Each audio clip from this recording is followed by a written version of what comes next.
Assalamualaikum warahmatullahi wabarakatuh.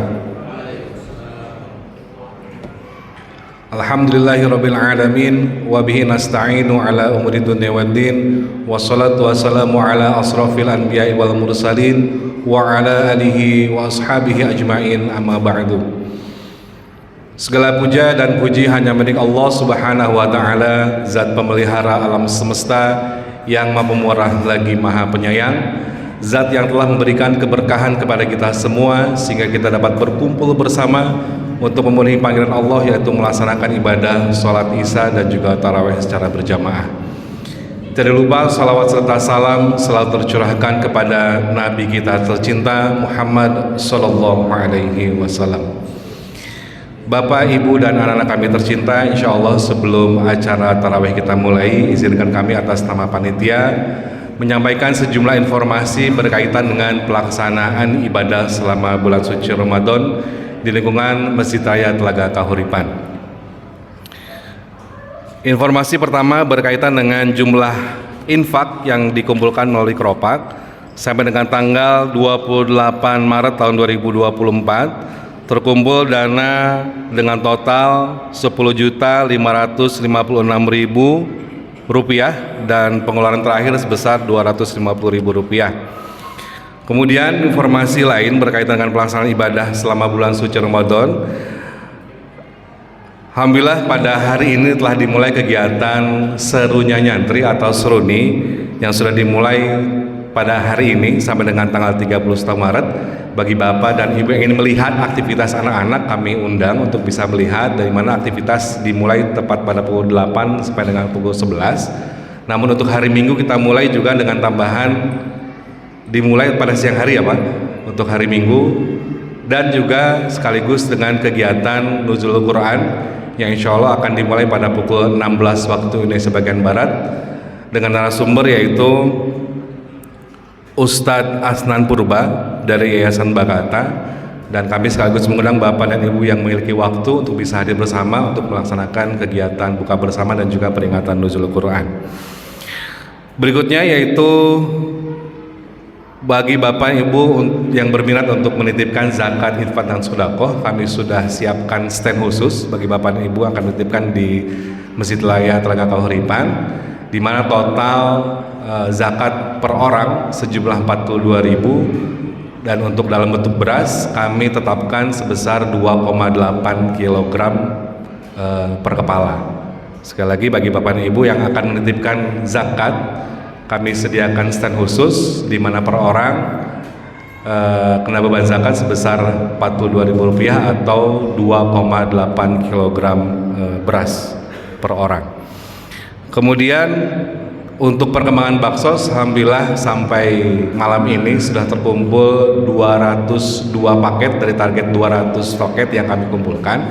Namun tidak menutup kemungkinan bagi Bapak dan Ibu yang masih berminat untuk bisa menitipkan baksosnya sejumlah Rp175.000, kami tetap mengumpulkan sampai batas akhir tanggal 5 April 2024, dan insya Allah pada tanggal 6 kita akan distribusikan kepada sejumlah jemaah yang berhak menerimanya.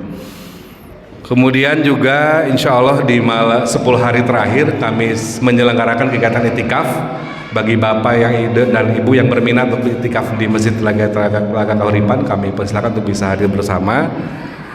Dan informasi terakhir, insya Allah pada malam hari ini yang akan bertugas sebagai imam yaitu Ustadz Lukmanuddin Abdiguna, dan insya Allah kultum pada malam hari ini akan disampaikan oleh Bapak Yusuf Arkan selaku Ketua Panitia Ramadan MRTK 1455 Hijriah. Dan insya Allah tema yang akan diangkat yaitu Ramadan dan juga harapan kebangkitan ekonomi umat. Demikian informasi yang dapat kami sampaikan. Terima kasih banyak. Assalamualaikum warahmatullahi wabarakatuh. Pada Ustadz Yusuf kami persilakan. Assalamualaikum warahmatullahi wabarakatuh. Alhamdulillahilladzi hadana lihada wa ma kunna linahtadiya laula an hadana Allah. Asyhadu an la ilaha illallah wahdahu la syarikalah wa asyhadu anna Muhammadan abduhu wa rasuluhu amma ba'du. Puji syukur kehadirat Allah Subhanahu wa taala, di mana pada malam hari ini kita masih diberikan kesempatan untuk beribadah. Salawat dan salam tak lupa kita panjatkan pada junjungan kita Nabi besar Muhammad sallallahu alaihi wasallam, kepada keluarga beliau, pada sahabat beliau, serta pada seluruh umat Islam yang setia terus menjalankan risalah beliau sampai akhir zaman. Bapak Ibu jamaah MRTK yang kami hormati, sebelumnya kami mohon maaf berdiri di sini. Ustadz, guru-guru kami, kepada guru kami, ada Ustadz Muslih, Ustadz Lukman, Ustadz Imam, dan Ustadz-Ustadz lainnya. Mohon izin, saya ingin menyampaikan ataupun sharing terkait dengan yang tadi disampaikan sama Pak B, Ramadan dan harapan kebangkitan ekonomi umat. Sebagaimana kita ketahui bahwa Ramadan adalah bulan yang sangat kita tunggu-tunggu gitu ya. Karena di dalam Ramadan itu banyak sekali keistimewaannya, di mana setiap ibadah kita dinilai berlipat ganda. Kemudian di dalam bulan Ramadan ini juga terdapat satu malam yang lebih mulia daripada 1000 bulan. Makanya kita sangat menunggu-nunggu kehadiran bulan Ramadan ini, dan mudah-mudahan ini menjadi satu amalan yang baik buat kita untuk bekal nanti di akhirat. Amin ya rabbal alamin. Bapak Ibu jamaah MRTK yang insyaallah dimuliakan Allah Subhanahu wa taala, bahwa Islam adalah pedoman yang sangat komprehensif di dalam memberikan pengaturan baik terkait dengan ibadah maupun terkait dengan muamalah. Dalam kaitannya dengan muamalah, maka ada satu aktivitas yang enggak terlepas dari hukum muamalah, yaitu tentang kegiatan ekonomi. Dimana kalau kita lihat pada bulan Ramadan ini, geliat kegiatan ekonomi itu sangat terlihat gitu ya, dimana banyak sekali para pedagang gitu ya yang menjualkan barang dagangannya untuk memenuhi kebutuhan ibadah di bulan Ramadan, baik yang menyediakan takjil, menyediakan berbagai macam perlengkapan khusus di bulan Ramadan ini. Selain kegiatan tadi, kalau kita lihat survei gitu ya, hasil penelitian juga tingkat kedermawanan gitu ya, seseorang di bulan Ramadan juga cukup meningkat sangat signifikan gitu ya. Ini bisa kita lihat dari rata-rata pengumpulan ZIS oleh Lembaga Amil Zakat Nasional itu hampir sekitar mungkin lebih di atas 50% itu terjadi di bulan Ramadan. Makanya bulan Ramadan inilah bulan yang sangat istimewa, di mana bulan ini memberikan keberkahan, pahala yang berlipat ganda, dan seluruh umat manusia menikmatinya, bukan hanya umat Islam aja gitu ya. Kemudian Ramadan ini juga harusnya memberikan motivasi, memberikan semangat kepada kita, khususnya umat Islam, untuk terus membangkitkan ekonomi kita. Jangan sampai kita sebagai warga yang jumlahnya cukup banyak gitu ya, masyarakat yang jumlahnya cukup banyak, cuma hanya menjadi objek market gitu ya, tapi kita tidak menjadi bagian dari pelaku dalam hal mendistribusi barang ataupun jasa. Oleh karena itu, bahwa Ramadan ini adalah momentum yang tepat gitu ya, bahwa yang seperti saya sampaikan bahwa kita orang Islam ini memiliki panduan yang sangat lengkap, baik dari sisi ibadah maupun dari sisi muamalahnya. Dan kita sebagai umat Islam harus mentaati itu, sebagaimana firman Allah dalam surat Al-Baqarah ayat 208, A'udzubillahi minasyaitonirrajim, bismillahirrahmanirrahim. Ya ayyuhalladzina amanu dkhulu fis-silmi kafah, yang artinya, hai orang-orang yang beriman, masuklah ke dalam Islam secara menyeluruh.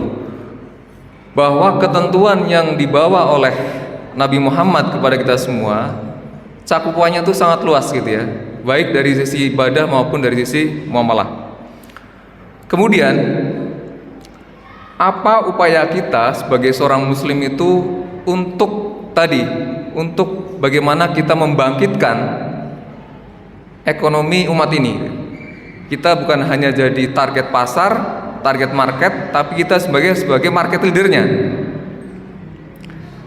Upaya yang pertama menurut pemahaman saya adalah kita harus berani melakukan hijrah keuangan dari lembaga keuangan konvensional ke lembaga keuangan syariah.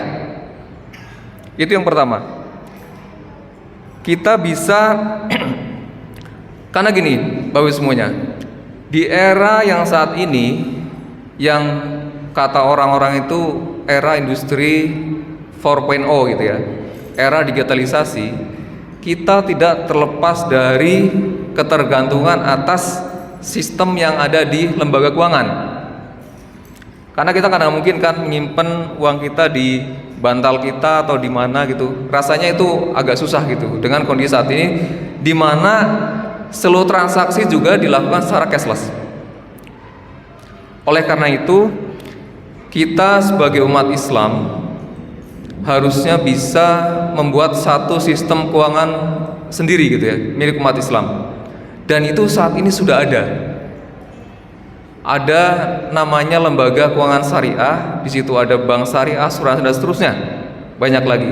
Tapi masalahnya sampai dengan saat ini porsi dari lembaga keuangan syariah dibandingkan konvensional itu masih jauh, Pak.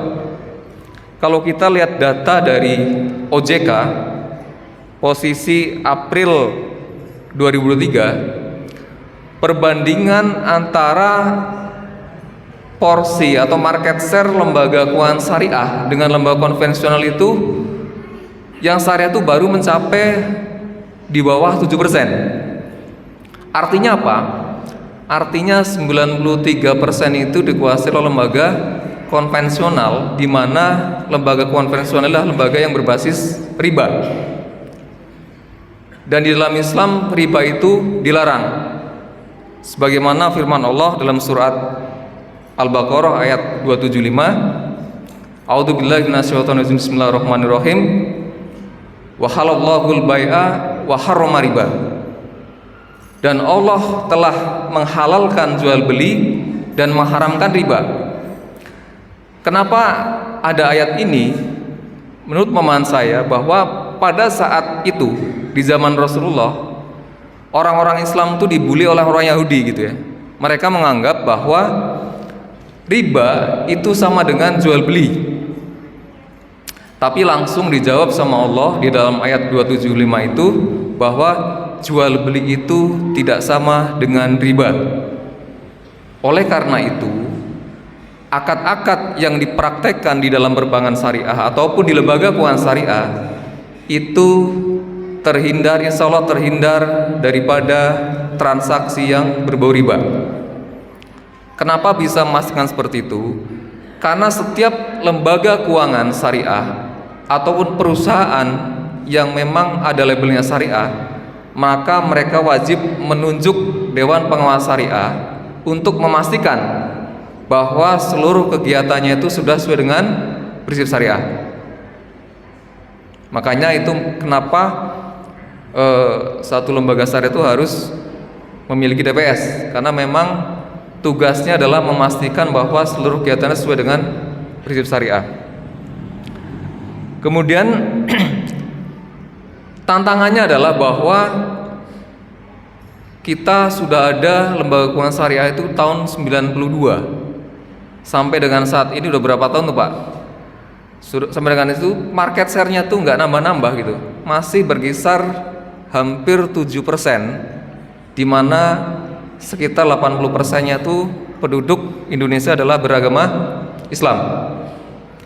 Makanya inilah tugas dari kita semua, seluruh tugas dari seluruh pemegang kepentingan, baik itu masyarakat, umat Islam, kemudian pemerintah, kemudian regulator juga, bahwa ini menjadi tugas kita bersama untuk memajukan ekonomi umat ini untuk menjadi bangkit kembali. Kemudian apabila misalnya ada anggapan bahwa saat ini praktek misalnya lembaga keuangan syariah itu belum sempurna, mungkin iya, tetapi ketidaksempurnaan itu tidak menjadikan kita itu meninggalkan dari lembaga keuangan syariah ini. Kenapa? Kalau kita meninggalkan ini, maka yang berkembang ada lembaga non syariahnya yang berbasis riba, pinjol dan lain-lain. Makanya gimana pun sebelum sempurna apapun, kita seharusnya bisa ikut berpartisipasi dalam memperbesar ataupun mengembangkan industri ini. Sebagaimana saya menyuplik kaidah fikih, mungkin mohon koreksi Ustaz kalau misalnya salah, bahwa ma la yudroku kulluhu la yudroku kulluhu, yang artinya bahwa apa-apa yang tidak dilakukan secara sempurna janganlah ditinggalkan semuanya gitu ya. Artinya apa? Bahwa seandainya ada sesuatu yang belum sempurna dalam kita membuat sistem keuangan syariah ini, tapi ayo kita sama-sama benahi, sama-sama dukung sehingga sistem ini menjadi satu sistem yang insya Allah diridhoi Allah Subhanahu wa taala dan sesuai dengan aturan muamalah yang ditetapkan oleh Allah Subhanahu wa taala. Kemudian upaya yang kedua untuk meningkatkan ataupun membangkitkan ekonomi umat ini adalah optimalisasi penerimaan dan distribusi zakat, infak dan sedekah, di mana kita sebagai seorang muslim memiliki kewajiban untuk membayar zakat apabila telah mencapai nasabnya. Jadi kalau sekarang, kalau di era fikih modern gitu ya, mungkin ada zakat profesi gitu ya, dimana kalau nggak salah ada karangan buku dari Yusuf Qaradawi itu yang membahas tentang fikih zakat profesi, dimana zakat ini diterapkan untuk orang-orang yang memiliki fixed income gitu ya, kayak pekerja dan lain-lain. Lah, itu juga diwajibkan dalam fikih zakat tersebut. Kemudian, kenapa kita harus mengoptimalkan ZIS ini gitu ya? Karena ZIS ini akan memberikan dampak yang sangat signifikan terhadap tingkat kesejahteraan masyarakat kita. Jadi, kalau kita kepingin gitu ya, tingkat misalnya kesehatan, pendidikan dan lain-lain itu meningkat, maka salah satu cara gitu ya, dengan cara apa? Dengan cara kita menyalurkan itu kepada lembaga amil zakat nasional atau amil zakat. Sudah banyak sekali untuk saat ini ya, dan programnya itu juga cukup banyak, dan cara melakukan pembayaran zakat pun juga cukup mudah. Jadi, dan kita bisa lihat potensi dan realisasi penerima zakat di Indonesia. Kalau saya lihat dari data riset gitu ya, tahun 2021 potensi zakat Indonesia itu sebenarnya mencapai 217 triliun rupiah di tahun 2021. Dan realisasi yang terkumpul saat ini berapa? Pada tahun 2021 itu terkumpul, saya punya datanya di tahun 2021 ya, nggak punya data terbaru, itu terkumpul 14 triliun rupiah. Artinya apa? Potensi ZIS ini sangat besar gitu ya, sangat besar, dan artinya bahwa kita semua gitu ya, yang memang memiliki kewajiban untuk membayar zakat, kita bisa menyalurkan lewat baik mungkin ke saudara terdekat, atau sebagai alternatif lain adalah membayarkan kewajiban zakat kita ke lembaga amil zakat kita. Kemudian zakat juga bisa digunakan untuk kebutuhan produktif gitu ya. Seperti apa gitu ya? Misalnya zakat untuk dana bergulir. Dana bergulir ini diberikan kepada misalnya pengusaha-pengusaha mikro yang kita berikan tambahan modal sehingga bisa meningkatkan kapasitas usahanya. Tapi dana ini harus dikembalikan karena bergulir gitu ya. Jadi kita berikan, kasih sebagai dana bergulir, setelah jangka waktu jatuh temponya selesai, maka dia harus wajib mengembalikan dan kita berikan kepada penerima yang lainnya. Dan terus begitu seterusnya. Dan ini secara penelitian pun ini sangat memberikan dampak yang signifikan terhadap peningkatan kesejahteraan masyarakat kita. Dan kemudian terkait JIS ini, alhamdulillah di MRTK ini juga kita mulai merintis adanya Baitul Mal MRTK. Jadi mudah-mudahan dengan adanya Baitul Mal MRTK ini kita bisa memberikan pelayanan kepada jamaah dan menjadi partner yang terpercaya untuk bisa menerima dan mengelola zakat dari jamaah sekalian.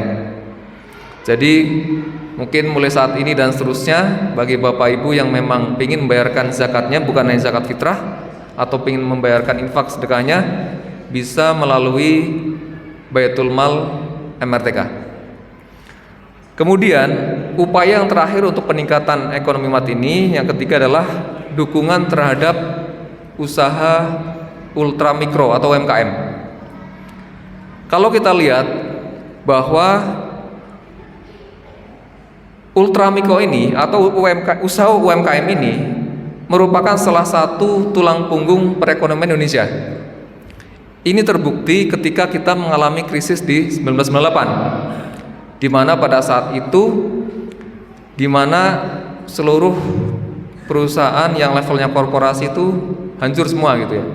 Tetapi di saat itu usaha mikro itu cukup kuat untuk menahan adanya krisis ekonomi, sehingga dampak dari krisis ekonomi untuk sektor UMKM ini tidak terlalu separah di perusahaan-perusahaan yang levelnya korporasi. Kemudian kalau kita lihat ya data dari Kementerian Keuangan di tahun, saya punya datanya di tahun 2019, jumlah usaha UMKM ini mencapai 65 juta di Indonesia. Ini menurut saya sangat banyak, dan untuk saat ini pastinya itu sudah semakin banyak gitu ya. Makanya karena memang tulang punggung ekonomi kita adalah UMKM, maka kita harus memberikan dukungan UMKM ini untuk berkembang. Dengan cara apa? Dengan cara kita berbelanja kepada tetangga-tetangga kita yang memang memiliki usaha-usaha gitu ya. Misalnya kita beli sayur ke tetangga kita, beli buah ke tetangga kita, kemudian beli sembako ke tetangga kita. Karena dengan seperti itu kita akan membantu mereka untuk meningkatkan perkembangan usahanya mereka, sehingga pada akhirnya visi misi dari umat Islam untuk membuat umatnya sejahtera insyaallah akan tercapai gitu. Karena tujuan daripada beragama ini bukan hanya beribadah, tapi bagaimana kita menciptakan muamalah juga bernilai ibadah juga. Dan pada akhirnya kalau boleh saya sampaikan bahwa upaya untuk meningkatkan ataupun untuk menumbuhkan kebangkitan ekonomi umat ini ada 3. Yang pertama adalah bagaimana kita harus melakukan hijrah dari sistem keuangan konvensional ke sistem syariah. Kemudian yang kedua, bagaimana kita mengoptimalkan lembaga amil zakat kita untuk membantu mengentaskan kemiskinan dan juga meningkatkan kesejahteraan umat Islam. Kemudian yang terakhir adalah bagaimana kita mendukung UMKM kita untuk terus berkembang dan naik kelas, sehingga cita-cita kita untuk menjadikan negara kita negara yang adil dan makmur, baldatun thayyibatun wa rabbun ghafur. Mungkin itu saja yang saya bisa sampaikan, kurang lebihnya mohon maaf. Billahi taufik wal hidayah. Assalamualaikum warahmatullahi wabarakatuh.